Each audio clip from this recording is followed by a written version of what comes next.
So another year of something nothing under our belts. It's been a good year, a lot of highlights, there's a lot to sort of go over.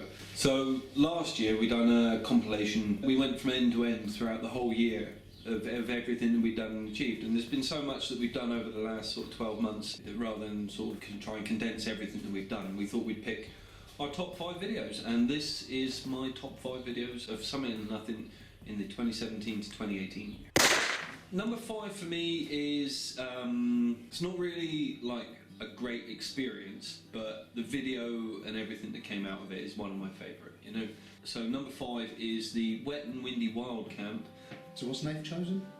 The Wet and Windy Wild Camp. It's about 9:30. We're really into the rough stuff now. I don't know if you can see this. It's my hiking pole. Just propping up the tent. Wind speed out there is, the Met Office is saying it's approximately 40 to 45 mile an hour. Prior to Christmas we decided to build up to doing a wild camp over the Christmas period.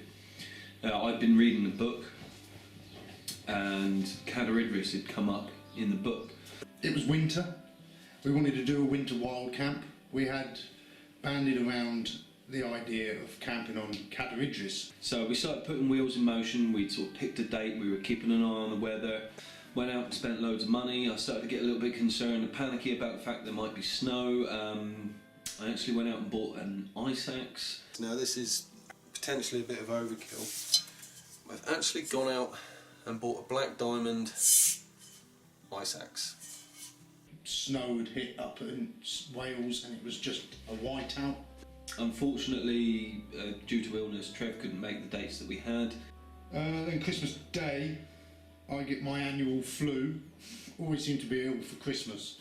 I'd been out for a walk on Dartmoor with wife and kids, and I was like, it was hard going, and I thought, I don't think I could climb a mountain, let alone survive on one. So I said to Nate, let's do something closer. Then we decided, sort of, you know, to take a real look at ourselves and our abilities, and maybe, you know, going up a mountain in the middle of winter for the first time, camping wasn't such a great idea. Let's just do a camp on Dartmoor, test ourselves out. We started off at Salton, a familiar spot to us, so we were, you know, we knew the terrain. We started later in the day, so we didn't have a lot of walking. But it was primarily more about sort of the camping and sort of, you know, can we camp in more adverse conditions, like Bleak House Ruins, great location. Which I'd sort of chose and said, yeah, let's go camp down there, as opposed to right on top of a tor because of the wind. Let's take a look at the accommodation for the evening, shall we? As Trev quite rightly pointed out from the other side of the bank, it's not particularly level in many places. There wasn't an abundance of spots to sort of pitch a tent. And this was my first outing for the DD hammock tarp as well, which I was excited about because I'd had it for probably 4 months and not had a chance to use it. An inch under the ground, it's granite, so we was like, had no coverage, sticking our pegs in at angles. This is my first time using the DD hammock ultralight 3x3 tarp. It's not ideal conditions for pegging it out. As you can see, not managed to achieve an ideal shape on it. But the minute we turned up there, we was about to cook our meals, and then the heavens opened. So we're straight in our tents and worked out we've got to stay in these tents now for like 16 hours, I think, before the sun comes up. So a long night. Well, I'm in my bag. It's about 6:30, so another hour gone. I'm still going to hold off for dinner, gives me something to look forward to. It was sort of later on that we sort of checked the weather apps and realised that the wind was due to get up in the night, and then all of a sudden, like 40-mile-an-hour winds hit, torrential rain. I mean, it was a real baptism of fire for the DD hammock tarp. But we got through it, we endured, and we survived. So that's the main thing. Looking back at it, it was a real achievement for us. Like, you know, we started off as these two guys that just sort of started daytime rambling in fair weather, and they've turned out to two guys that sort of don't mind going out in the sort of most adverse weather we can choose to sort of camp the night. That's why the Wet and Windy Wild Camp at the Bleak House Ruins is my number 5. So in at number 4 is Gidley, and it's a bit of a strange one really, because it might be considered a bit of a non-event, because previous to Gidley we planned to do a wild camp on the Brecon Beacons. Where are we today, Nath? We're in the Beacons. Beacons? Not the Brecons, the Beacons. We're on the Black Mountain, not on the Black Mountain. We're at the foot of the Black Mountain. We're going to go up and do some mountain hiking and wild camping. And we wanted to camp on a mountain desperately, so we'd gone back to the Brecon Beacons. We was anxious to get out and do this winter wild camp, and we was putting a lot of pressure on ourselves. Got absolutely trashed and annihilated by the weather. We can't even stand up. I think we spent more time travelling that day than we did actually on the mountain. This is one of those we cut our losses moments. That's maroon. Yeah. This is our maroon. This is our maroon moment. So close, but yet so far. So the next time it's both a bit, look, we've tried this camping on mountains, it's costly, it's time consuming. Let's just take it back to the Summit or Nothing routes, how we used to just meet up and have a walk. Gidley was just sort of a, it's a beautiful little last minute thing. There wasn't really a lot of navigation, although we were looking at the maps, it's quite laid back. I found a route online, printed it out. The weather was great. The real moody sky, but sunlight. So the moor was this golden, crispy golden colour. We were sort of experimenting with a bit of photography. I'd bought a new lens that I wanted to try out. After a bit of walking, we come to the Squirrel Hill Stone Circle. So Squirrel Stone Circle was a massive stone circle, it was quite impressive. Immediately, because there's no time pressure, it's like, you know what, let's set the tripod up, take a few shots, experiment with the cameras. So all of a sudden he's taking photos and that. It didn't niggle me, because we had all the time in the world, but what did niggle me is that when we go out walking, he f***ing storms off ahead, come on. Today he's alright, I'm waiting for him everywhere, because he's got his camera now, so we're allowed to wait around and take time. We went up Thornworthy Tor, and on the top of Thornworthy Tor we were able to have a view out over Farnworthy Woods and the lake within Farnworthy, which is somewhere where we'd been previously trying to take in some of the peakery high points. At this point I think I tried to do some portrait photography with Trev. He's got his camera in my face, it's like, oh, it's weird.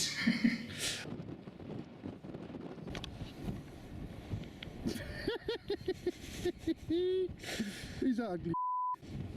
I reckon that's quite a good shot. Got good isolation against the background. That's what my teachers said. I've got good isolation against my background. I didn't realise prior to this point, but Trev had always been told that he had great isolation against his background, which is something that we discovered that I never knew that day.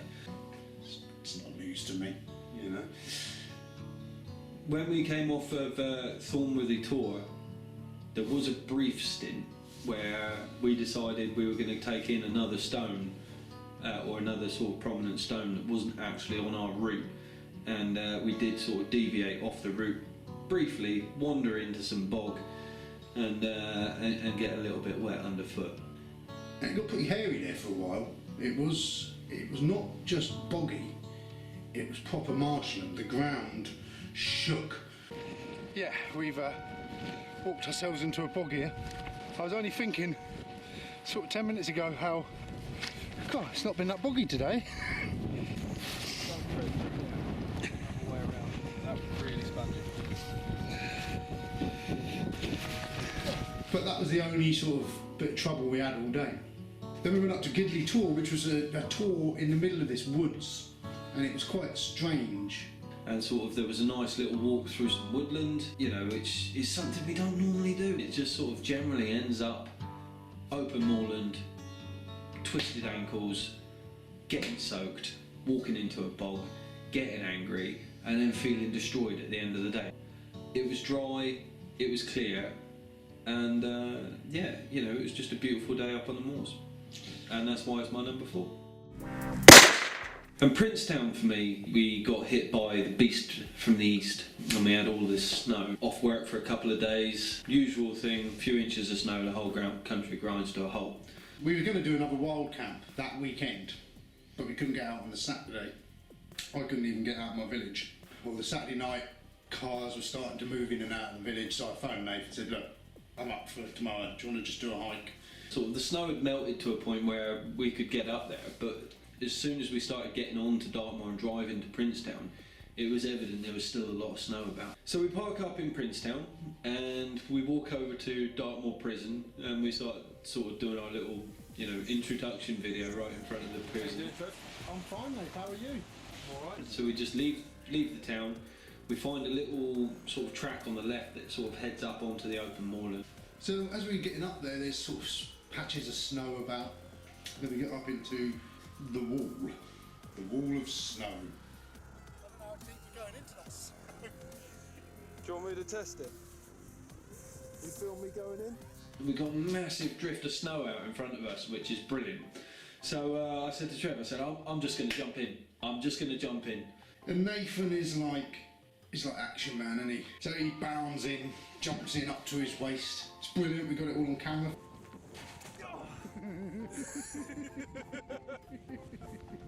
So I jump in and I just, for the life of me, I just go right up almost to my chest in this snowdrift, like, you know, and I'm almost crying with laughter at this point, and I'm sort of trying to writhe and dig around and like pull myself out of this hole. I can't get out, and then this is just sort of making me laugh even more. Eventually I sort of wriggle around and manage to sort of drag myself out of this hole that I've just made.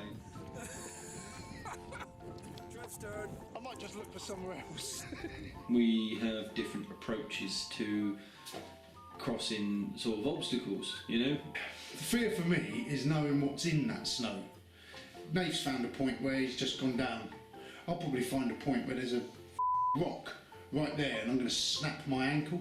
To watch him fanning around, trying to find his way to delicately sort of tiptoe off of this wall and gently land on some firm ground. He calls me a mangina, which I suppose is fair enough. And one of the things that you have to say about Trev is he's in full control when it comes to the editorial side of things. And if he so wished to leave these points out, then he totally could. But he understands the humour of the situation. And whether he sort of plays up to it for humour or not, I don't know. But And then there was a peakary high point, North Hessery tour, so we were like, let's go up there. We called it North Hennessy tour all day. this is typical of us. We don't read maps sort of very well with regards to directions, so why the hell should we start pronouncing place names correctly as well? But we get to the top of this tour and we're sort of sitting around looking. I'm taking a few photographs. And Nathan got a surprise for you. Another Dartmoor Legends. Don't cringe. I'm sure that he doesn't tell me that they're coming because he knows how I feel about them. He hates them. He hates them. They're hell of a samey. And it sounds like pixies are a wonderful excuse to blame all sorts of manner of misdemeanours on. They're legends. They're there. They're history. So I'm going to tell them. I got to be honest, my arm gets tired holding the camera when I'm filming these things. The highlight for my day was Fogging Quarry. We get into Fogging Quarry and we go into it, and you know, like there's this frozen lake hidden in the middle of it. And like the old buildings there, as well as the quarry, the frozen lake. And it was around sort of some ruins in the Fogging area where I was trying to take a picture of this horse and this moorland pony, and it just sort of kept coming closer and closer and closer, and I got this great sort of photo of the horse. Over to Sweltor, there's all the ruined sort of industry buildings there. Really nice. And then from there we just sort of really sort of descended and followed the track as we took in some other high points. And then we see this cloud coming in. So all of a sudden there's like total panic now. We're walking fast, headlong into another massive bog. So my feet are soaking up moisture, we're getting chucked on from above. From being such a high day, a good day, it did end on a bit of a low. But yeah, that was sort of number 3. So number 2 is Penny Fan. What did we say last year when we was on Snowdon? We'd never do another Welsh mountain in an August bank holiday. So what did we decide to do this year? We decided to do another Welsh mountain on an August bank holiday. This is me and Trev all over. Wherever we go, we want to start off with the highest peak. There was a bit more organisation because it wasn't just me and Trev going this time. We were bringing our sort of partners and kids. Nath, with his partner at the time, had a long weekend booked off work. I was on the phone to him saying, look, we need to do something else, don't we, about the Brecon Beacons? And he says, oh, I can't really. You know, I've got the missus and the children, and Then between us, there was this eureka moment where we're like, let's do a family holiday. Once we'd sort of suggested where we were going, the sort of women in our lives sort of took over and sort of planned, booked, and sort of got on those details. We said, but we are doing something or nothing, you know, we'll spend the night in the campsite with you all, but we're going off. Yeah, no, that's fine. We were really lucky with the weather, for one. I think it's because I took Donna as well, and the sun always seems to shine on her. I've looked at the Brecon beacons on the maps, but nothing prepares you for what they actually look like in real life, you know? There are these amazing concave glacial dig-outs. Like this giant ice cream scoop has just come down from the heavens and ground out the earth.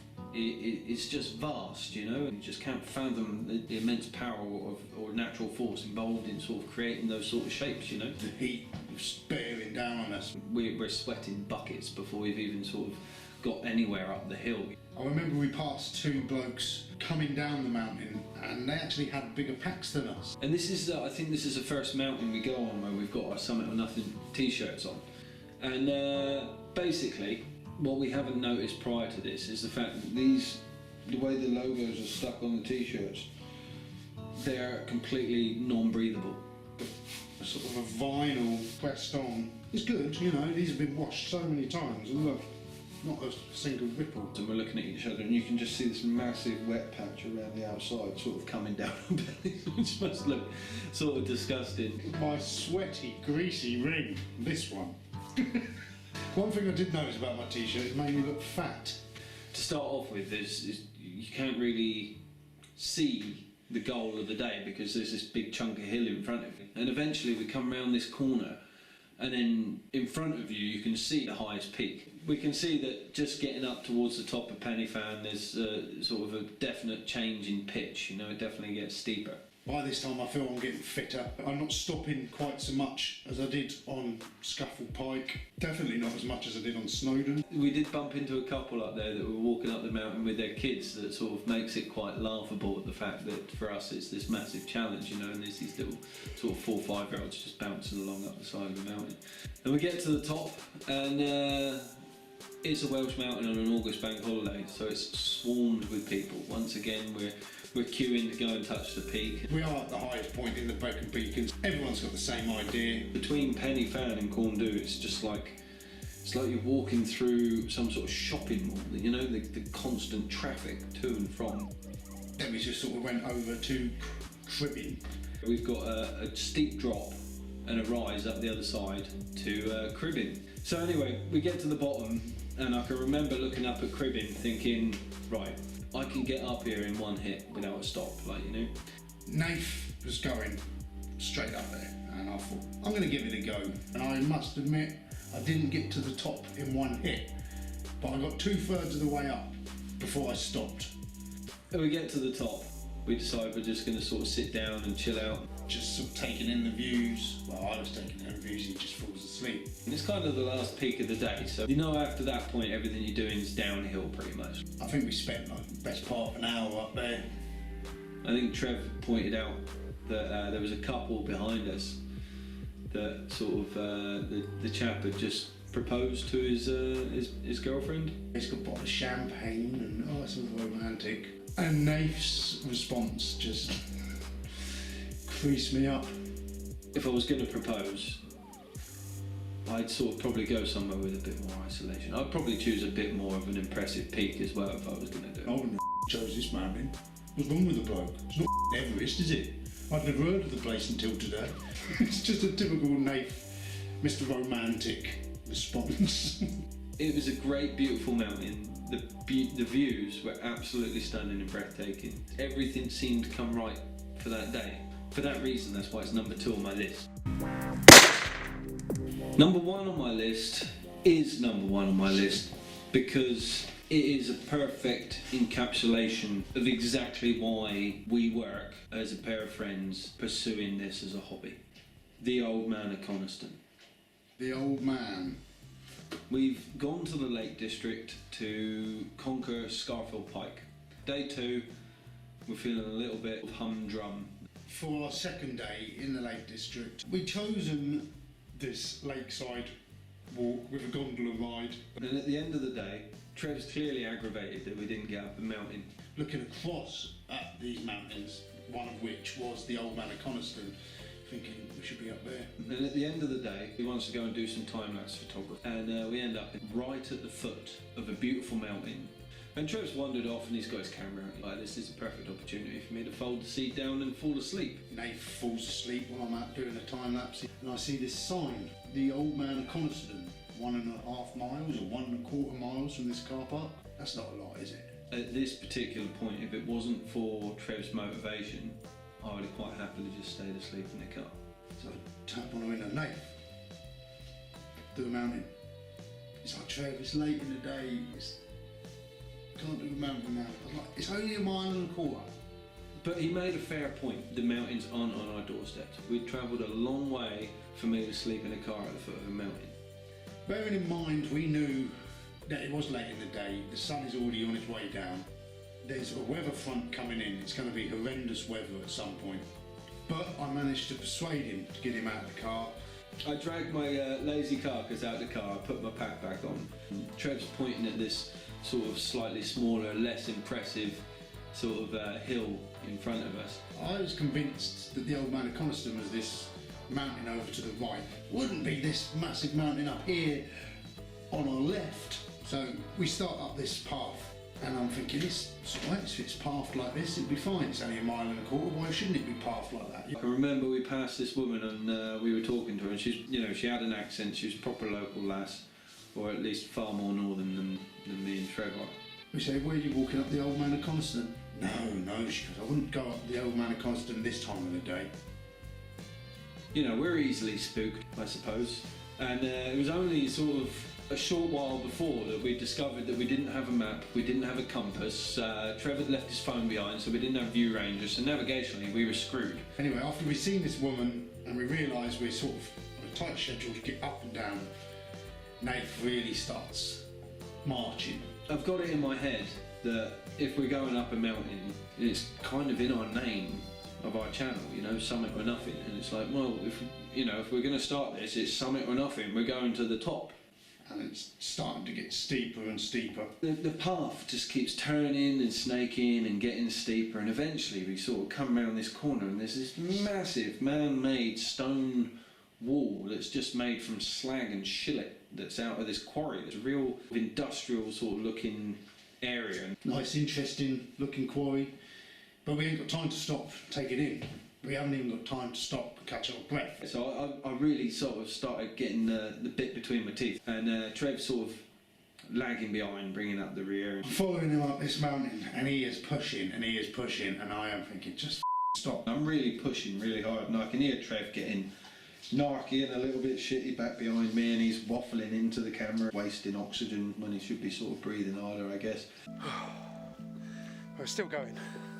Nath, it's been a bit of a excuse my French. It's just off. He's, oh, something or nothing. Well, all day I wanted to go up a mountain. He didn't want it. He was tired. Just kept thinking there's a way. And I could see Nath, and he stopped. He's catching his breath. So I think, oh, good. Just working my way up to Nath. Just get to him, and he carries on. But I'm not getting left behind on this mountain, and I'm sweating, and I'm looking up at him, and I'm angry, and We sort of trudging our way up slowly, and it just zigzags from left to right. we get like halfway up the mountain, and there's this lake in the side of the mountain. There's a nice view, but we still didn't have time to stop.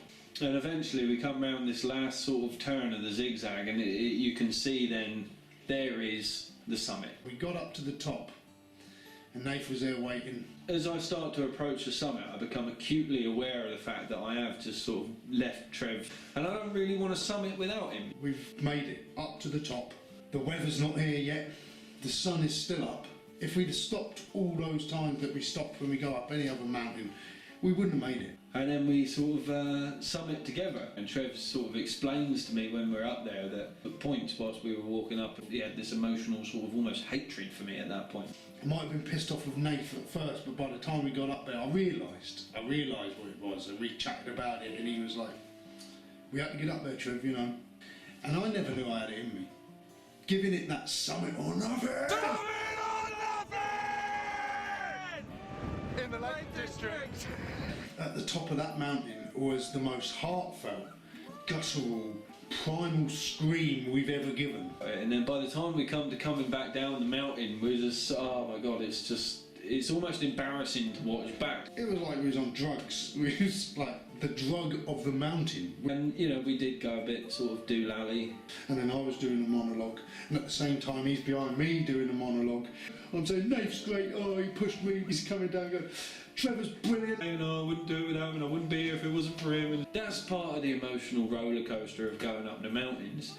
And like I said at the start, the reason this particular mountain and video encompasses everything that is us is the fact that I've always had the gumption and interest to go hiking and go up mountains, but I didn't do it. Neither one of us would do it without the other, and we do bring different elements to the table. And it's one of my highlights of Summit or Nothing so far, not just in the last year, but over everything. And it's a beautiful mountain. It actually made the top 10 of the greatest British walks on the telly. And I was like to my wife, we've done that in an hour. The Old Man at Coniston, my top moment for the 2017-2018 year. If you haven't watched it, please go and watch it. And I hope you continue to enjoy, like, comment, share and subscribe to our channel. Thank you very much.